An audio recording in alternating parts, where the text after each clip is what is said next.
Bago kaming na-discover. Pero hindi siya bago eh. Ngayon lang namin tinry. Sumo Cafe. Dito to along Sumulong. Kaya siguro Sumo Cafe. Malapit sa Valley Golf. Sumulong Highway. Okay. So ito yung papasok niya. Actually second time na namin to dito. And value for money yung mga pagkain. So, this time around, ang in-order namin ay pork ribs and bistek Tagalog.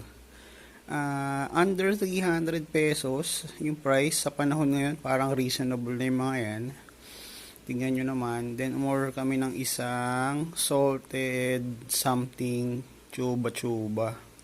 Hindi ko alam paano i-compare yung lasa. So, coffee-based yun. So, meron kang overlooking. Ito yung view sa loob.